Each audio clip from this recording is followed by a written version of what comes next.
Nintendo has been pretty generous when it comes to premium upgrades on the Switch too. By paying only a handful of pennies, you can enjoy vastly superior versions of Breath of the Wild and Tears of the Kingdom with a litany of added quality-of-life features. The performance boosts are a revolution, guaranteeing that I'll never go back to the original versions. Other games like Super Mario Party Jamboree sought to add more gameplay features that take direct advantage of the hardware's new capabilities, hence the higher asking price and an incentive to buy the Nintendo Switch 2 camera to enjoy things to their fullest. Kirby and the Forgotten Land follows in its footsteps, offering a $20 upgrade that transforms the campaign with an assortment of new levels and mechanics while simultaneously broadening the scope of this lovable 3D platformer.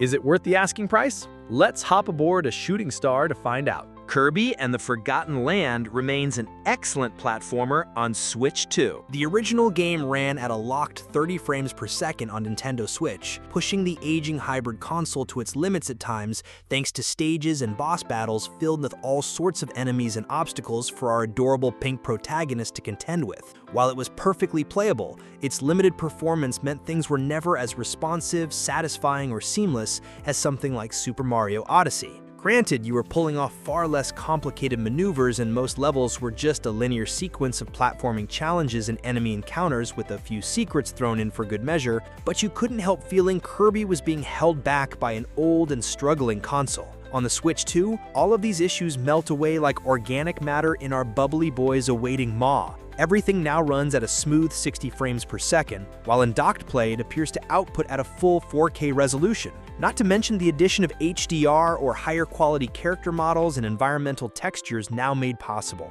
This is unquestionably the best way to experience Kirby in the Forgotten Land, and easily worth the asking price if you're a returning player hankering for a second playthrough. It's a shame then that the majority of new stages take place within existing biomes, since it would have been incredible to see this design template broadening with deeper and more nuanced levels instead of the relative simplicity of what came before. Even the crystallized levels seen in Star-Crossed World don't push the boat out too much. Kirby and the Forgotten Land doesn't reinvent the wheel, but it doesn't need to. In case you need a refresher, Kirby and the Forgotten Land follows our titular protagonist as he explores a seemingly post-apocalyptic world in search of missing Waddle-Dees. Familiar dark forces are at work in the background, but your main focus is to rescue hundreds of the adorable fellows while slowly reconstructing an expansive town that will act as your hub world. Each level has a select number of Waddle-Dees who can be rescued by simply completing the stage, but you'll learn even more by seeking out secrets, completing side activities, and making sure to leave no stone unturned. I found myself going back to levels constantly as I unearthed new discoveries, making sure to leave no spherical companion behind.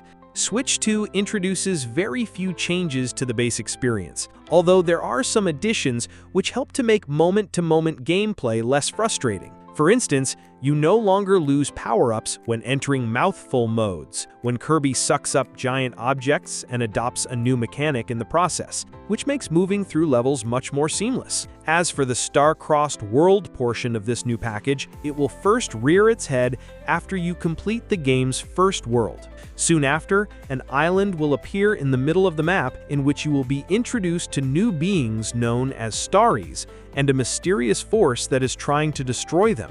Kirby is a good lad, so he's down to help even as a meteor shower of stars spreads across the landscape. Upon completing a world, new star-crossed levels start to appear across them. Despite a smaller number than expected, all of these new stages are fantastic. They make so many changes to existing environments that they become unrecognizable. Small starry switches will spawn new ramps, platforms, and other means of traversal that transform the intentions of levels before your very eyes. You'll often be challenged to consider what skills you'll need to reach certain secrets, or perfect a rhythmic platform challenge in which Kirby is imbued with the skills of a seasoned figure skater. Most of the gameplay fundamentals stay the same, so even as a lapsed player, it was easy to jump into these new stages and feel at home. But like I said earlier, there is nothing here that feels like it couldn't have been done on the original Switch. Mo mouth forms, more problems. If you've played Forgotten Land before, you'll know that Kirby inhabiting random objects like cars, light bulbs, and vending machines is one of the best things about it. These aren't just new power-ups, but mechanics that completely transform how a level is designed. 3 new ones are introduced in the Switch 2 edition: Gear, Sign, and Spring. Gear is the highlight in how you'll use it to climb up walls and stick to surfaces, spinning into enemies to take them out as quickly as possible.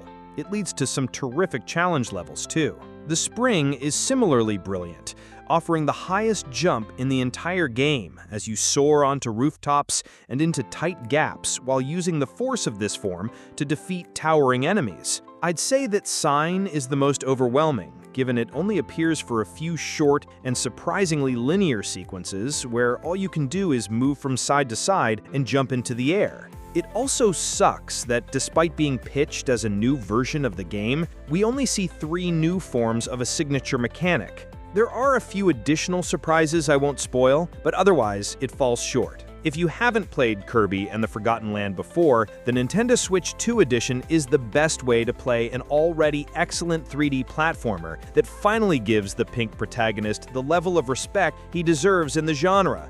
If you're a returning player, there is enough fresh content here to justify the asking price, and then some. I can see Nintendo making these lush revivals a common occurrence on its new platform, and after Forgotten Land, that would be no bad thing.